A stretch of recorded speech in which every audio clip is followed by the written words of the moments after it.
Okay, so as we get started, do you guys, the two of you guys who are here, do you have any specific? Oh, you okay?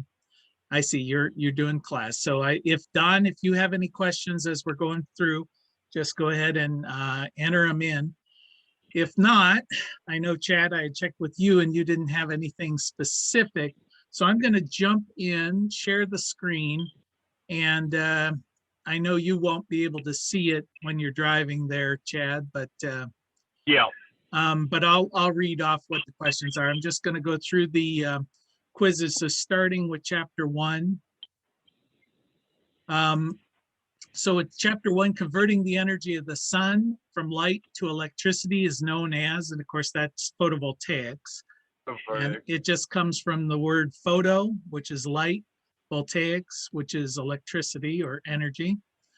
A point where the cost of electric from solar energy system is the same as the price purchased from the electrical grid is known as, and of course the answer there is grid parity. So as I mentioned last time, in 2012, residential sort of became grid parity, but that means the 25-year life would be paid for in 25 years. So today's systems typically price out around 7 years, which is much better than grid parity, a 25-year system paying for itself in 7 years. And that's kind of full retail. Owners of solar energy systems can often make additional money by selling watts to utilities. Well, we're looking for renewable energy certificates, which is basically one of the mechanisms that some states meet their portfolio standard. And what the portfolio standard says is that, for instance, if you're a utility, you have to have maybe, let's say, 5% of your energy generated through renewable. Well, you either have the choice of building your own or buying power from a system that is generating renewably. Or in this case, you can buy the credit, like a carbon credit, from somebody who's connected to the grid. So you're not actually buying the power, you're just buying the right to claim it as being generated green. From a very practical perspective, the photovoltaics industry is only about 10 years old, still a baby. So we're in the very early days of this industry. Net metering laws require, well, of the options that the meters are provided free of charge. That's not right. Utilities allow solar energies to sell their excess energy to the utility. That's basically it. It doesn't specify a price, but it does require that the utility, if you're generating excess power, the utility has to pay you for that power. Normally, it's just a matter of running the meter backwards. You usually get full credit for it. So it's effectively you're being paid retail. The photovoltaic effect, and that's basically says that light is converted into electricity. And that was discovered that there was a relationship between light and electricity back by Antoine César Becquerel way back in the 1800s. And that's kind of the basics of photovoltaics. Albert Einstein argued that light was made up of tiny packets of energy that moved like a wave. He called these leaked quants, or light quantum. That term later became known, and we refer to them as photons. And then, waiting on the next one here. In 1953, 3 scientists from Ware determined that silicon performed well as a component within photovoltaic cells, and that was Bell Labs. Basically, they created the very first modern solar cell. In fact, they referred to it as a solar battery. Electricity is generated when what move along conductive wires? It's electrons. Hopefully for everybody, this is real basic kind of background information. There are videos interspersed in some of these if you want to learn a little bit more about it. Who's largely credited with first discovering the photovoltaic effect?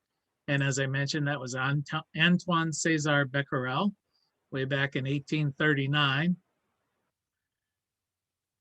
And when the state determines that a certain amount of energy must be generated through a renewable source, this is known as that state's renewable portfolio standard.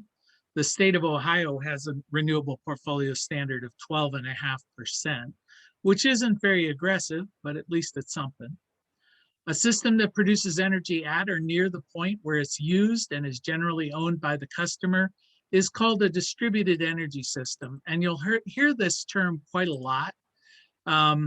Distributed energy systems, or DERs. And we're really starting to move into an environment where DERs, distributed energy, is going to be the norm in our energy system.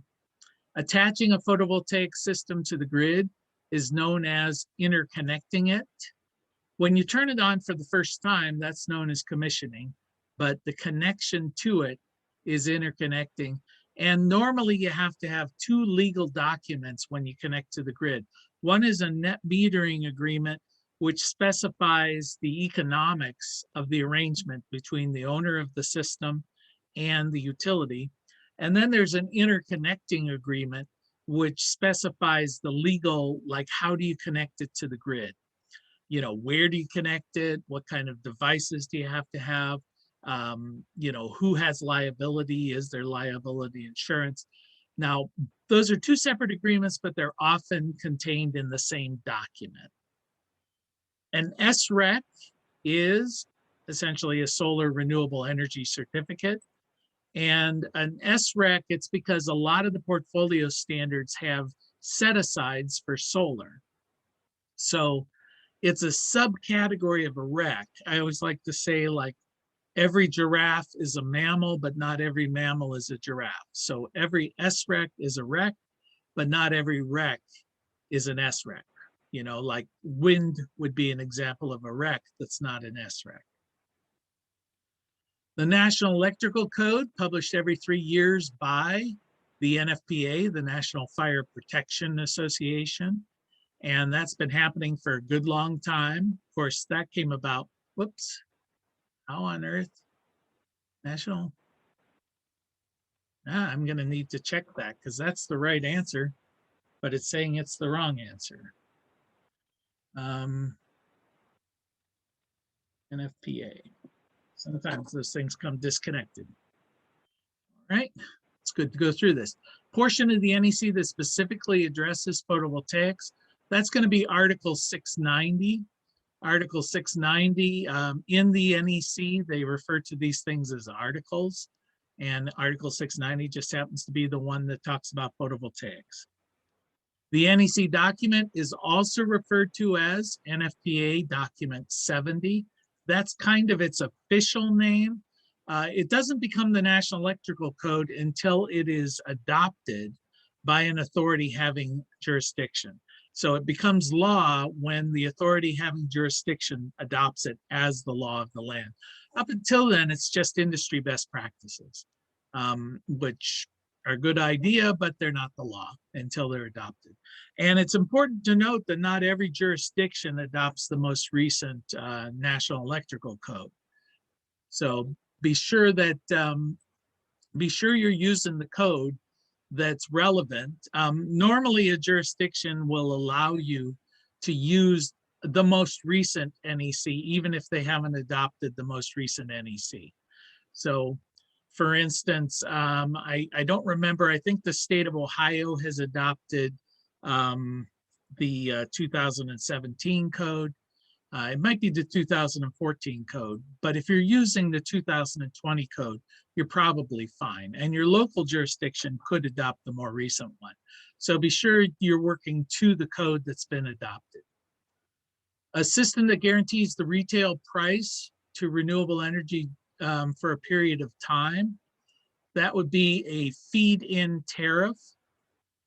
Okay, essentially that's important for bigger systems, where basically they're guaranteed a guaranteed rate of return. So that's known as a feed-in tariff. A graphic representation of the daily electrical demand curve that indicates adding more and more solar resources to the grid may result in an oversupply in the afternoon.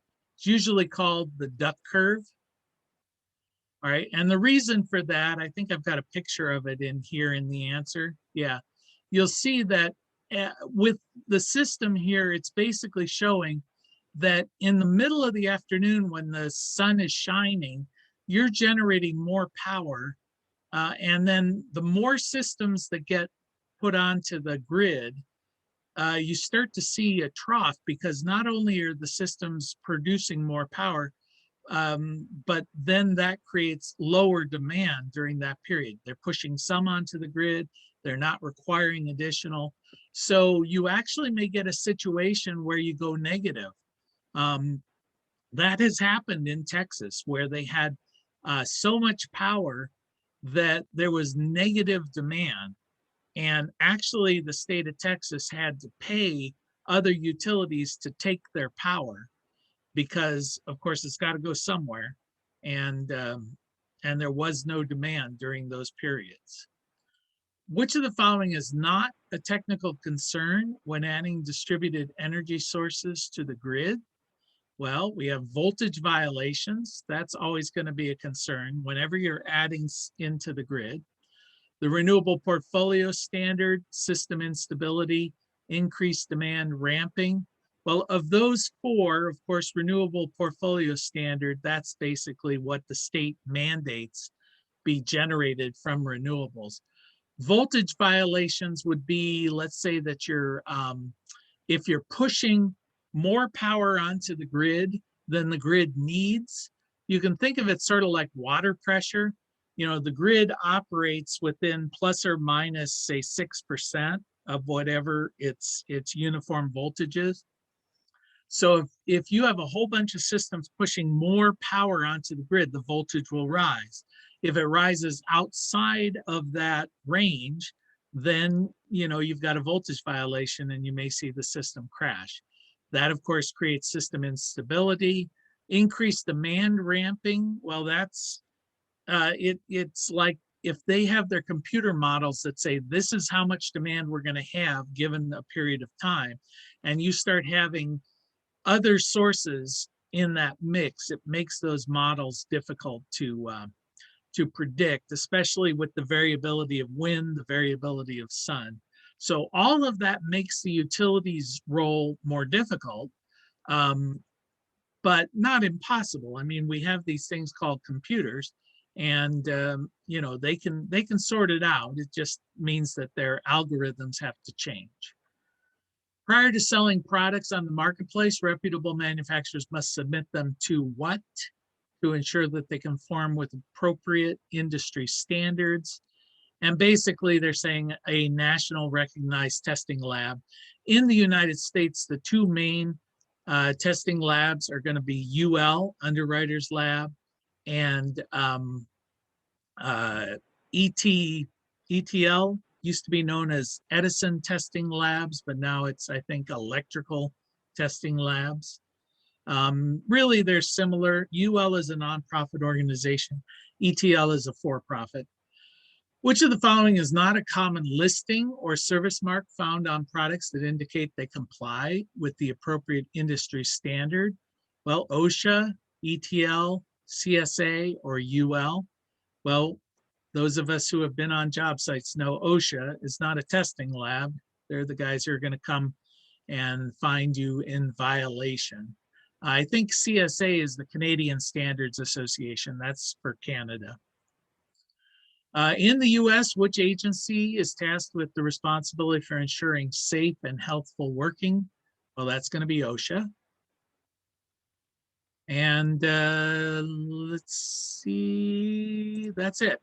Okay, so at the end of each of these quizzes, of course, when you go through it, it's going to then tally it up. It's going to tell you, and in this case, it told us we got 22 out of 23, but that's because one of those questions for some reason has a wrong answer or no answer. So I'll go in and fix that. So in order to proceed and in order for this to be marked off as completed, you've got to get an 80%. Okay, now John, I see you joined in. Did you have any specific questions, or otherwise I'll just jump on through? I had muted you because we're getting a little echo, but anything specific there, John?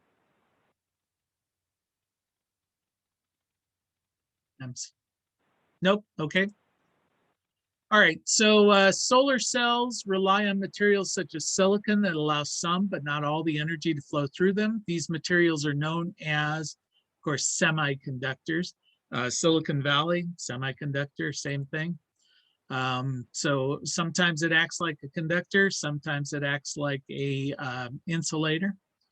The energy from a photon striking a solar panel must be at least as much as is required to knock an electron across the space where the top wafer and of the solar cell and the bottom wafer meet.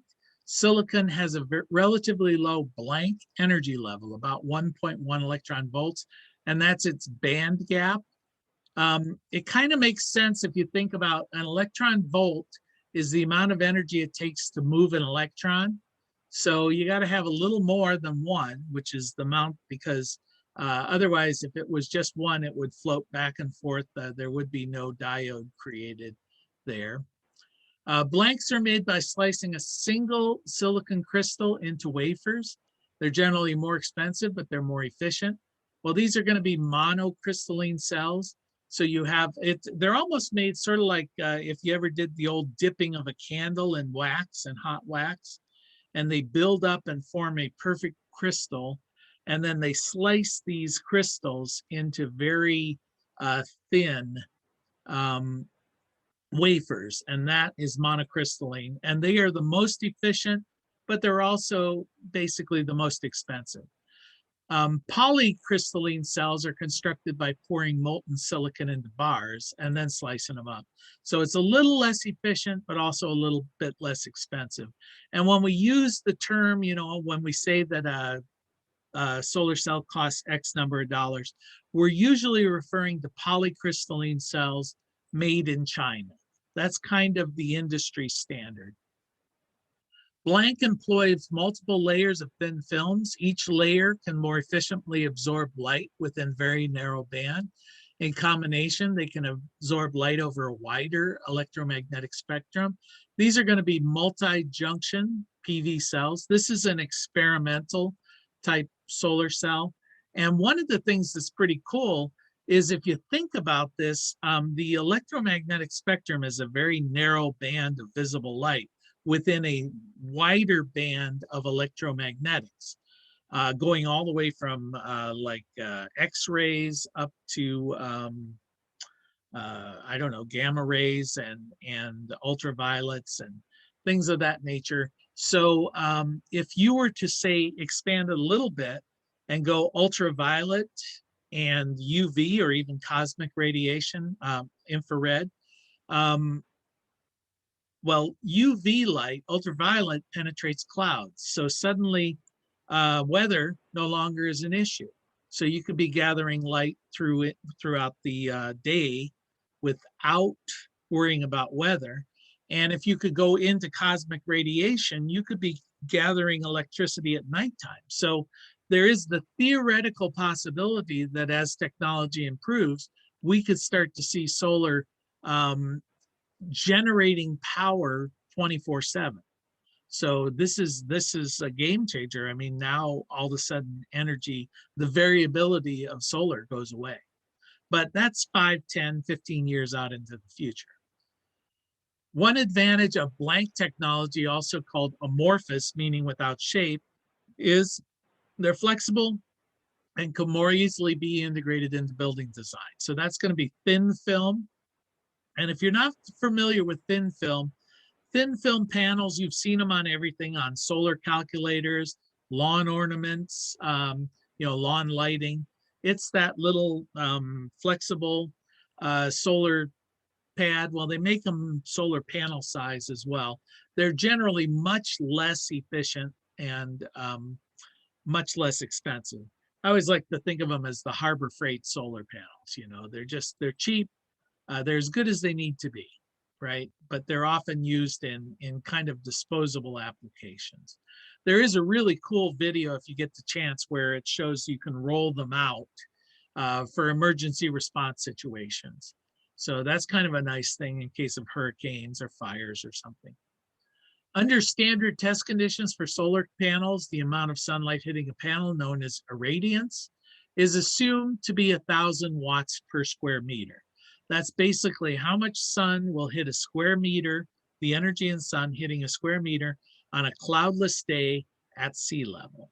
So it just happens to be right at around 13, or right at about 1,000 watts per square meter.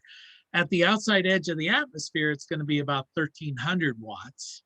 That's known as the solar constant, which is funny because it's not constant because the Earth is in elliptical orbit.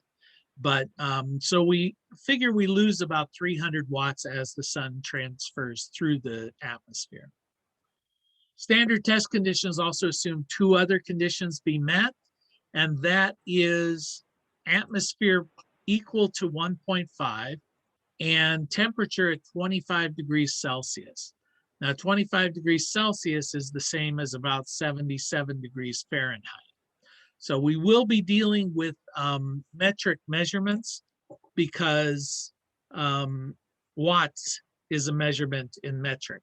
So you got to get rid of your imperial thinking, your US-centric thinking there.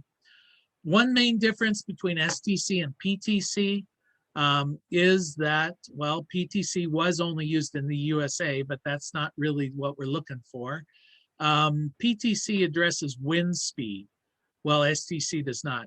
PTC was a short-lived thing that the US tried to set their own standard, and it's a good thing that nobody adopted it because it really didn't matter what the standard was as long as everyone agreed.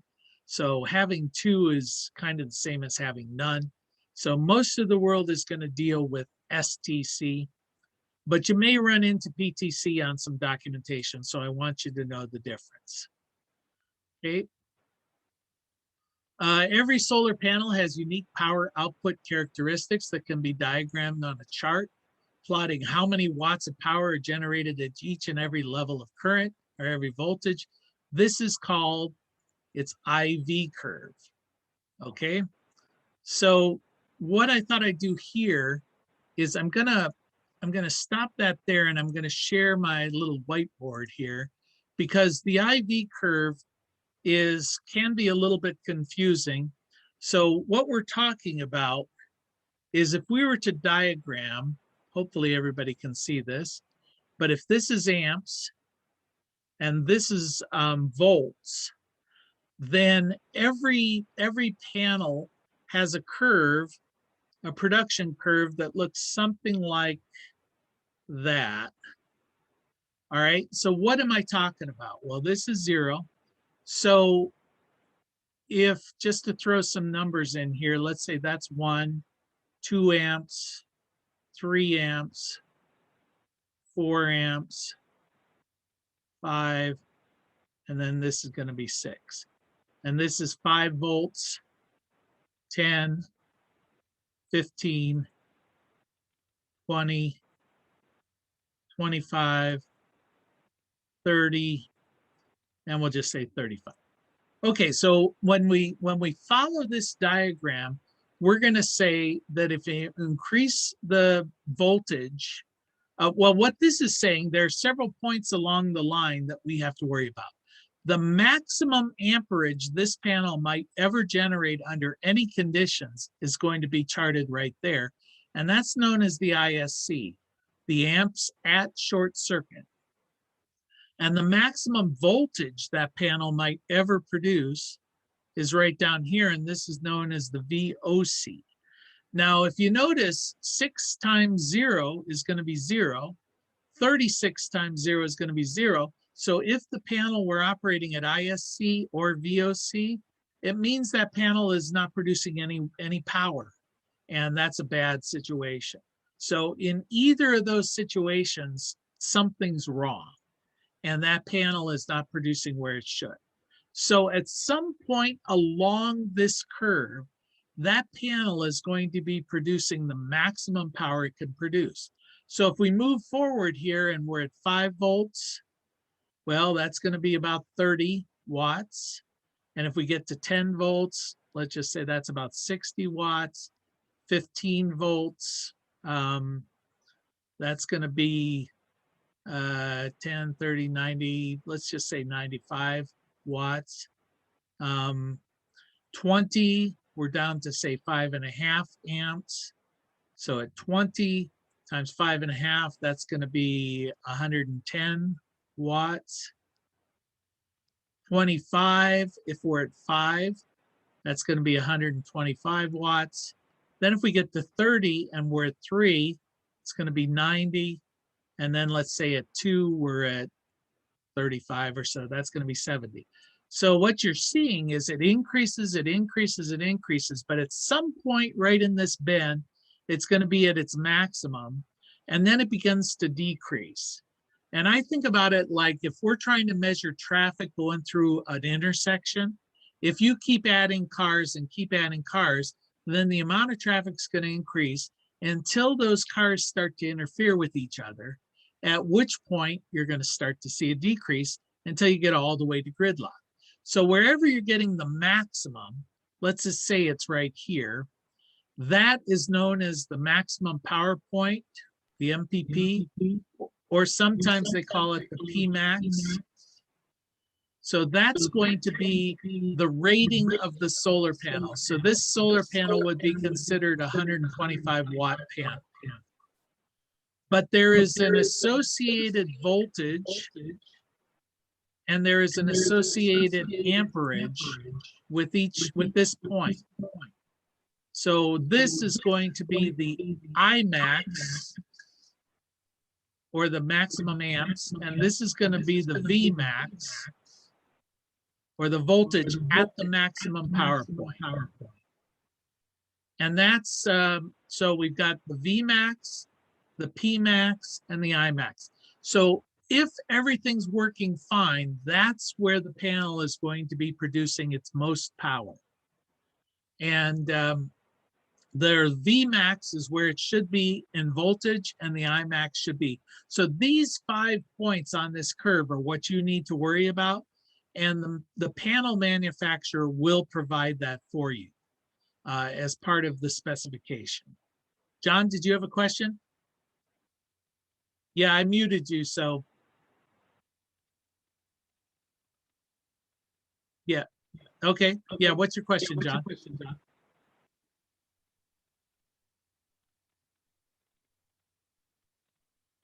Whoop, I'm not hearing you, John.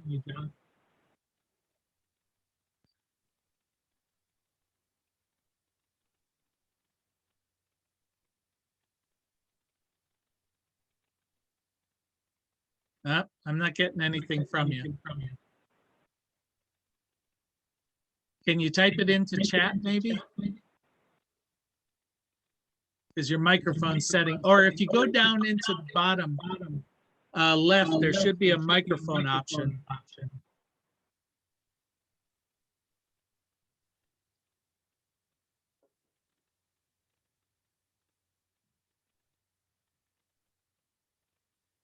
Any luck?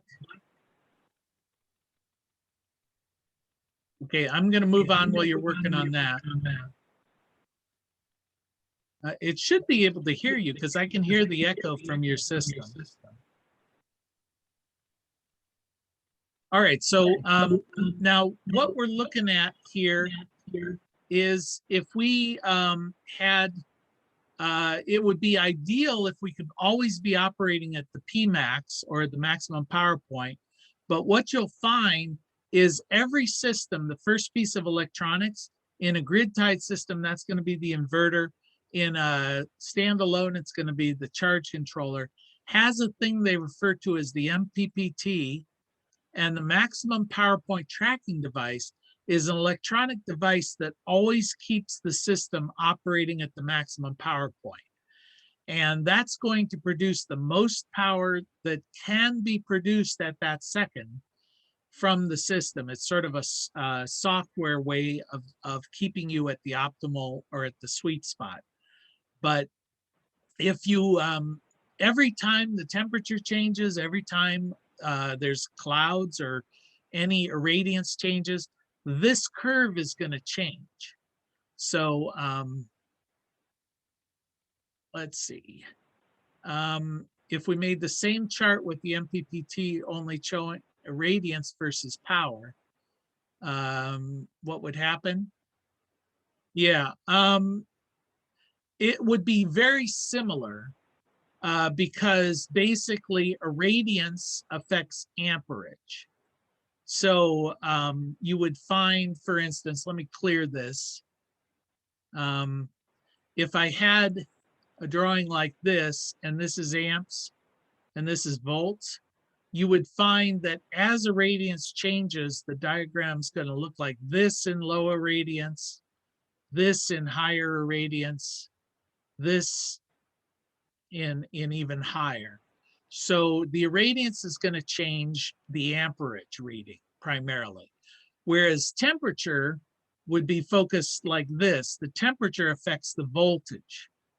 So the warmer it gets, the more it's going to skew like that. The colder it gets, it's going to skew it out like this. So at 25 degrees, it'll be standard test condition. But if it gets colder, the voltage is going to increase beyond the maximum there. So when you see something with a VOC, for instance, a VOC equals, let's say, 36.7 volts DC, that's at 25 degrees Celsius. But if you have it at 0 degrees Celsius, which is just the freezing point of water, you know, that VOC might actually go as high as, I'll just throw a number out, but let's say 46 volts DC. So don't think that the VOC, just because it says it's the maximum voltage that can occur at any point, that's only under standard test conditions. So when we go to size our systems, we're going to have to adjust for temperature because we might have different conditions at different temperatures. And also, for instance, we also have said irradiance is 1,000 watts per square meter. Well, that's normal, but I've gotten measurements as high as 1,200 watts per square meter on a cold winter's day, especially if there's snow around, you know, getting reflectivity or a very unpolluted environment. So, so we might get, say, as much as 20% more amperage coming than what is rated at ISC. So when we go to figure out our wire sizes and the like, we usually will go from the basis of ISC times 1.25, and that deals with that variability of solar irradiance, which is what we're worried about. And then, of course, the National Electrical Code, and I'm jumping ahead here, always has the times 1.25 for wire size anyway. So if you're electrical and if that's your profession, you're used to saying, okay, what are my amps? Let's multiply that times 1.25 and get the size of my wire. But with solar, because of the variability of solar, we have to multiply it by a second 1.25 safety margin. So what I'm trying to get at, and I know I may have just confused things a little bit by jumping ahead, hopefully not, but the issues that you're going to want, the numbers you want from the IV curve is amps and volts. And then the power curve, the IV curve is going to look hopefully smoother than that. And the ISC is the worst case scenario, the most amps that could do. The VOC is the most voltage, but those are aberrations. They should never occur, but we'll use them in our design. So we'll use the ISC when we're sizing wire because we want to err on the safety side. We'll use the VOC when we're sizing the voltage of our system because the National Electrical Code says you can't exceed 600 volts for a residential system, or let's say 1,000 volts or 1,500 volts for a commercial system. So we'll use the VOC, even though those situations should never occur. And the Pmax, that's going to be where we're at. And so the operating voltage, the VMP or the Vmax, and the IMP or the IMAX, That should be our operating amperage, and that should be our operating voltage. And we'll use those for calculating what the situation should actually be in the real world. All right, so there's a difference between design margins and then operating. Okay, so hopefully that didn't confuse the heck out of everybody. Gonna go back to the quiz.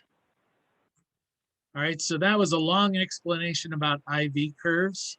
See, that's a much better drawn IV curve there. All right, at some point along the diagram, the most power will be produced in watts, but this is not the maximum voltage, nor will it be the maximum amps. That point will be the maximum power point. And the terminology here gets a little confusing because we talk about the Vmax or the Imax, and you think that might be the maximum amps or the maximum volts, but it's not. It's the amps at the maximum power point or the volts at the maximum power point. A blank is typically made of semiconductor material, allows energy to flow in only one direction. That's going to be a diode. And it should be important to note, and I think that's one of the questions, is a solar panel is really just a diode. It's made of semiconductor material. It allows energy to only flow in one direction. In order to avoid a significant loss of power due to shading, what are often placed in the wiring system? Well, these are going to be bypass diodes. You can think of it as a redundant wiring scheme so that, you know, as you're moving along, if it's blocked, it has another pathway around so that all of your system is not lost. All the power of the system is not lost. And there's some good videos in here. I think it's pretty well explained. If you have a question about that, just contact me. I'd be happy to explain that. At night, or if the panels are shaded, the energy stored in the battery can flow backwards. To prevent this, we put in blocking diodes. So if you didn't have blocking diodes, it would just basically say, let's say you're charging your battery during the day and at night your panel acts like a load and it would drain the battery. So you have to block it so that it only goes one direction. Each crystalline cell generates about half a volt in direct sunlight. Okay. Solar panels are manufactured in accordance with ANSI UL 1703. So if your panel does not specify that it's ANSI UL 1703, and this is a manufacturing standard, don't buy it. I don't care what it costs. It will not function the way you want it to. So make sure that they're ANSI UL 1703 listed. A blank is necessary for electrons to flow from the negatively charged part of the panel to the positive. Well, that's going to be a circuit. And that's the diode aspect of this solar panel. Which of the following is not a factor that affects how much power a solar panel can produce? Well, the size of the panel, all else being equal, does. If it's reflective, if it's shiny, that means energy is bouncing off. So you want it to absorb, so flat black. The air temperature, the colder it is, the better it works. So relative humidity is the only factor there that has no effect on how a panel works. The blank is the rating on a solar panel that indicates the theoretical maximum voltage that panel can produce when under standard test conditions. Theoretical maximum voltage is going to be the VOC. And as we sort of beat that one to death, but there's some videos there that'll help you through that. The blank is the rating on a panel that indicates the voltage a panel will produce when generating its rated panel or its rated power. Well, that's going to be the maximum power voltage. That's the voltage at its rated power, which is at the maximum power point. Let that catch up. And you'll notice that in each of these, there's a page reference. So if you want to read more about it, you can go into your textbook and it'll show you on that page. In space, at the outside edge of the Earth's atmosphere, the energy of the sun, or radiance, will measure about 1,300 watts per square meter. None of the rest are actual energy measurements, so that's a little bit misleading. NOCT stands for nominal operating cell temperatures. And NOTC is, or CT is just kind of a real world measurement. We use STC, which usually overstates things. So NOCT is an attempt to give you a little bit better real world reflection of what the panel will produce. But that's not all that helpful either, because it's all very site specific. So, you know, take it with a grain of salt. The cell temperature for a panel is measured and found to be 30 degrees Celsius. This panel will produce more or less the same or twice the energy compared to a similar panel measured at 25. Well, it's warmer, so it's going to be producing less power.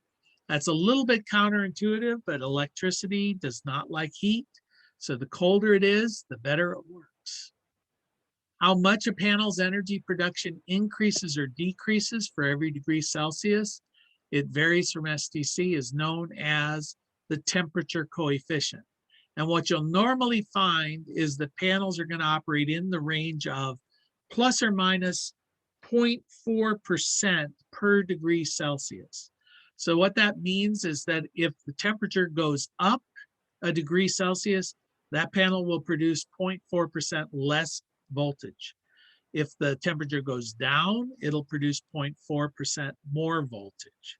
So colder it gets, better it produces. And the specification sheet for the panel will tell you what that temperature coefficient is. Which of the following will likely create the greatest reduction in a PV module's output?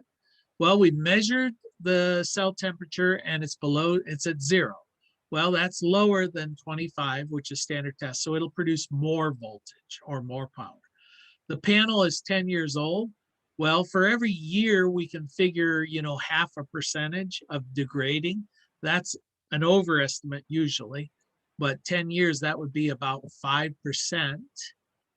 1/4 of the panel's covered in snow. Well, the best case scenario there is you're going to lose about 25%. So that's pretty bad.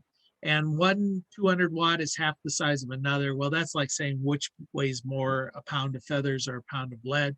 So we're going to say C here. 1/4 of the panels covered in snow, and that will produce the least amount of those options. What emerging PV technology results in transparent or multicolored cells? And that's going to be perovskite. And perovskite's a new technology that I think is going to revolutionize this industry, but it's still a few years off, and there are still a few little technical things to get over. But it really is going to create a situation where you can have translucent solar cells, multicolored solar cells. You can have solar cells that match the design of shingles, so they're aesthetically pleasing. So there's going to be a lot of options about that. I mean, imagine if solar cells were clear, you know, then the visual aspect of them kind of goes away. They pretty much disappear into the background. And of course, every window in a skyscraper could be a solar cell. Which of the following is the smallest, most basic component? Well, we have cells. If you hook up cells together, you're going to make a panel or a module, and multiple panels make an array. So the cell is the smallest bit. Which of the following is not a relatively recent innovation? Bifacial cells, PERC cells, half-cut cells, or busbar cells. Let me see if I can remember this. I don't think busbar cells are a recent innovation. The busbar is really how many wires go across the face of the cell.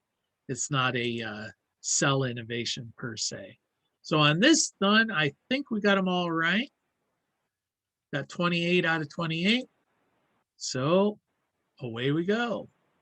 All right, anybody have any question? If you can actually use your tools there.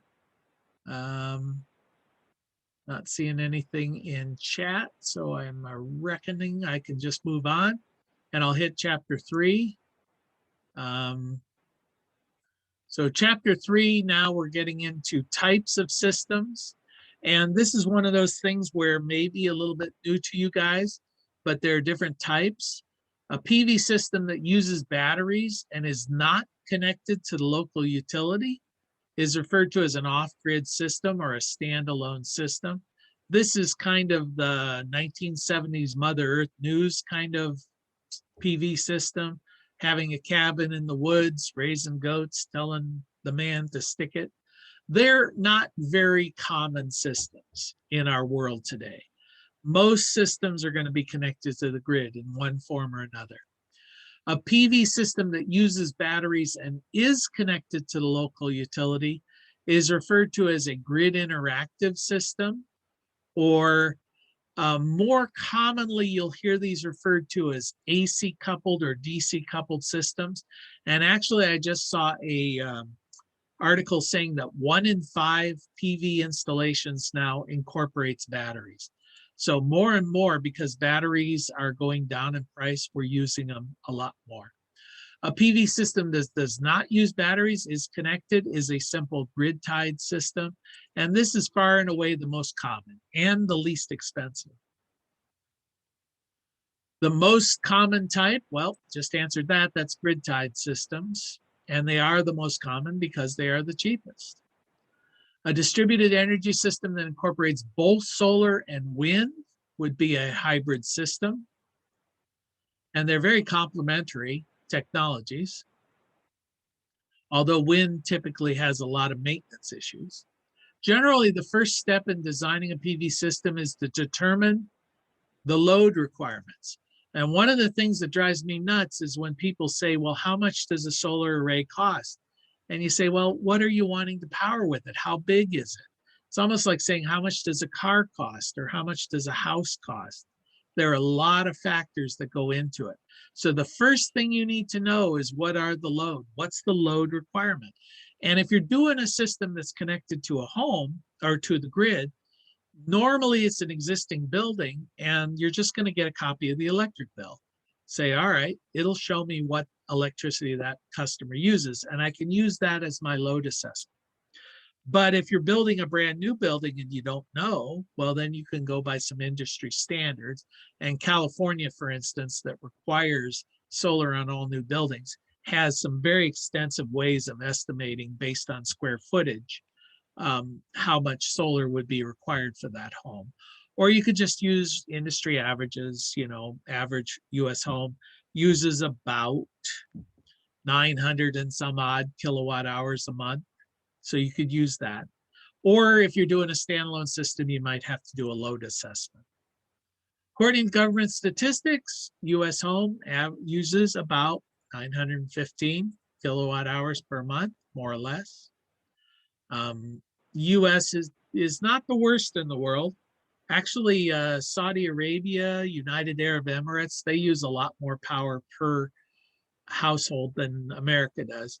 And that's largely because the power is subsidized by the government, and of course, they're in a desert, so a lot of air conditioning. Electricity is generally purchased in units referred to as, and this is a little bit tricky, watt hours. We actually buy them in units of 1,000 kilowatt hours, but they are watt hours. And watt hours is a measurement of energy, not of power. Watts is a measurement of power. The most effective way of reducing the cost of a PV system, well, don't use as much electricity. So reduce load demands through energy efficiency. That is always going to be the cheapest. The energy you don't buy is the cheapest power there is. All right. The electricity consumed by all the lights or appliances in a structure is known as the system load. So anything that uses electricity is referred to as a load. And as I mentioned to Chad at the beginning of this, we're kind of learning a brand new language here. So, don't get all bent out of shape on that. The language is just something that comes to you as you learn the terminology. All right, here's our first math question of sorts. Sally's conducting a load analysis on a business. It's a bakery. The dough mixer runs for 3 hours twice a week. Each time it operates, it consumes 1,400 watt hours during that 3-hour period. So how much would you calculate is the mixer's contribution to the daily load requirement of the business. Okay, so there are a few things in here that are a bit red herring. The quickest way of doing it would just say, well, okay, how much does it use over the course of a week? Well, it runs twice. I don't care that it runs for 3 hours at this point. It just runs twice, and each time it uses 1,400 watt hours. So 2 times a week, 1,400 watt hours each time. It's going to use 2,800 watt hours each week. How many days in a week? 7. So you divide 2,800 by 7, and you're going to get 400 watt hours is its daily load. Now, why do we worry about daily load? It's because the sun rises and sets on a daily basis. So over the course of the week, for that unit to break even, I need to generate 400 watt hours each day to match the 2,800 watt hours each week that unit is consuming. So I don't really care that I'm not producing and consuming on the same day, as long as over the period of time, I've produced and consumed the same amount. Now, if this were a standalone system, I would have to have batteries that are capable of storing that energy. But if it's a grid-tied system, some days I'm going to be throwing 400 watt hours onto the grid and I get credit for it. And then some days I'm going to be pulling, 1,400 watt hours and I'm going to use up some of that credit. So it all works out. That's kind of the basis of net metering. So this would be referred to as a weighted load. The most power measured in watts a household might use at any one particular moment is referred to as the maximum power draw. So you can think of this as like thinking about how many amps are going to run through the breaker. What's the maximum power that system is going to use at any 1 second? And all of our devices have to be sized in order that they can handle the amps of the maximum power draw.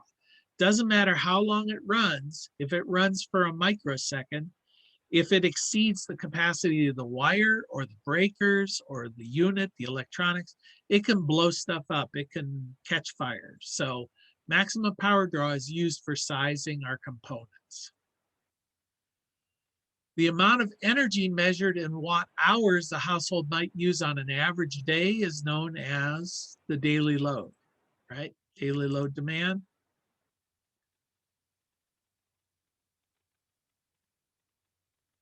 And okay, this one here is a little bit tough. And it's going to be a little hard for me to do here, but I think what we'll find is the best way of doing it is to calculate this based on a grid. So let me make some notes here. There are 3 loads. There's a water heater, and it uses 1,700 watt hours per day. Runs for 4 hours. There's a milking machine, and it uses 900 watt hours per day, and it runs for 3 hours. And then there's a grain mixer, and it uses 1,200 watts, or it takes that much to run it. No surges, and it runs 2 hours twice a week. Per week. All right, I wrote those down because I'm going to go back to my whiteboard here and show you the best way of doing this, because this one always kind of messes people up a little bit. So if we wanted to, we've got the water heater, water heater here. I've got a milking machine, and I've got a grain mixer. And I want to know how many watts it uses, how many hours it runs, and then how many watt hours per day. All right, so the water heater, it says it uses 1,700 watt hours per day, and it runs for 4 hours. Well, we could just figure out 1,700 divided by 4, that's going to be 425 watts is the amount of power it needs to run. The milking machine uses 900 watt hours. It runs for 3 hours. So it's going to need 300 watts to operate. And then the grain, it throws in 1200 watts is what it's using. It runs 2 hours times 2 divided by 7 days. So we need to figure this one out. Well, I could do 4,800, right? This is going to be 4 times that, 4,800 divided by 7 days. And now that's beyond my mental calculations. Divided by 7 equals 686. 686, whoops, watt hours per day. All right, so the question is going to be, well, what is our daily load demand? We just add up the 3. So 1,700 plus 9 plus 686, that's going to be 2632.86. What is our maximum power draw? 15, so that's going to be 1925 watts.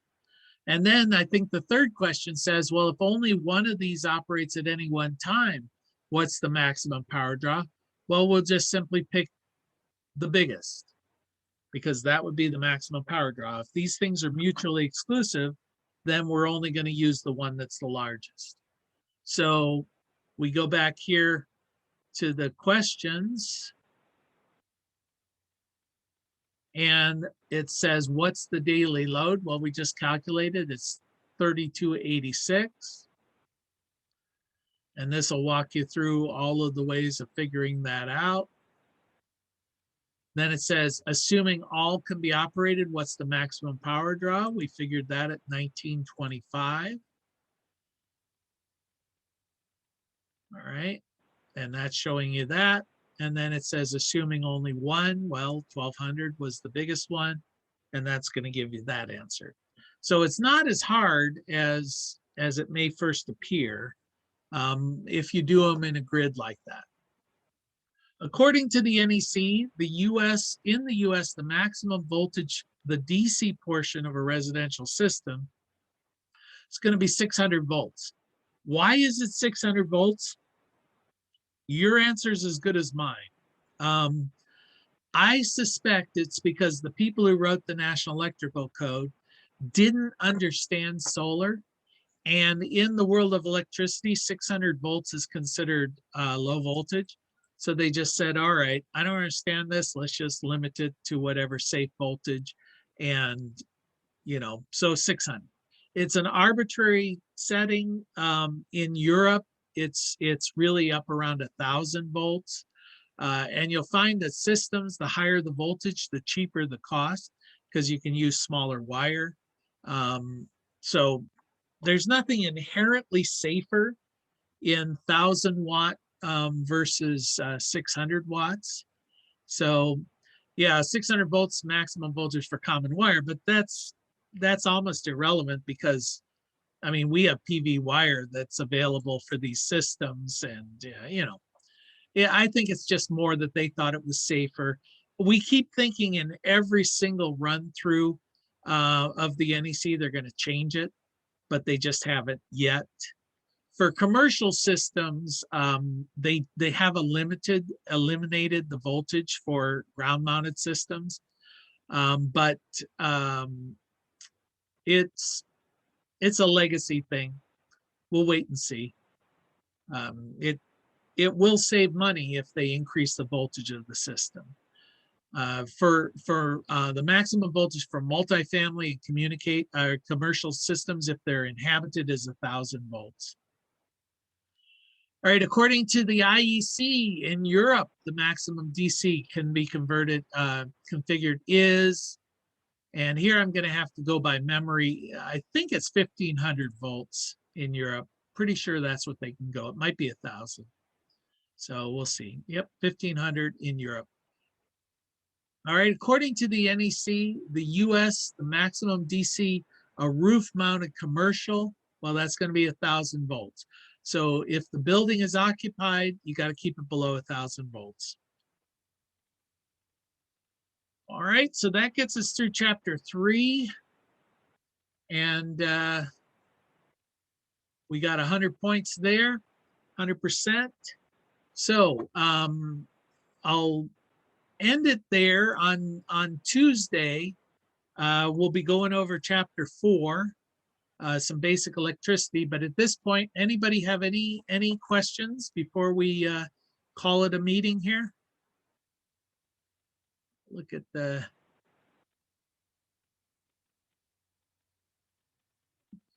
doke. Read my preference. Yeah, okay. All right. Looking. Okay. Without the blocking diode at night, the batteries are discharging through the array. What is the array giving off, light or heat? I think it's actually giving off infrared light, which I guess could be considered heat too, in a very vague way. So that's what you're going to be dealing with the blocking diodes. And the blocking diodes are incorporated in charge controllers and in inverters. So it's not something you have to necessarily put into your system. It's a concept to know that they're there. Do inverter power ratings account for motor inrush current? Is that, you're talking about like the surge that you get when you first turn them on? Is that what you're talking about there, John? Yeah. Yes, typically. What you'll find is with a standalone inverter, which is really where this comes into play, they have their continuous power rating, and then they have their surge rating.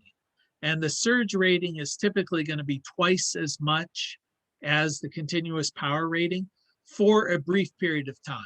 You know, let's say a 1 second surge or a 5 second surge. So if it's rated for 2,000 watts, it will handle like 4,000 watts for, you know, a 2 second interval. If you're only running motors, you might have to then up the size if that surge is going to be greater than that. So you may have to figure out or calculate what that impact will be on the motor. So that's very common. Let's see, one more question there. Motor in rush CA could be 6 times. Yeah, so that's exactly right. So if you've got some serious motors on your system, you're going to have to get a much larger inverter. In fact, I ran into this with my standalone, where I had like a 2,000 watt inverter, but the water pump, even though it was only rated for like 400 watts, it would blast my inverter every time I tried to kick on, because the surge was greater than 2,000 watts. So, you know, you throw on a 4,000 watt inverter, everything's hunky dory. So you're going to have to calculate what that surge is going to be. But once again, that's only with standalone systems, because the inverter is not handling the full load if you're connected to the grid. The grid will make up that additional amperage and draws from both places. So that's the only thing. So with a grid tied system, you size the inverter based on the size of the array. And in a standalone system, you size the inverter based on the load and the maximum power draw specifically. Okay, so I think that covers it all. We'll call it there. If you have any questions, send me an email. In the meantime, see you guys on Tuesday. All right, take care. 1 o'clock. Bye-bye.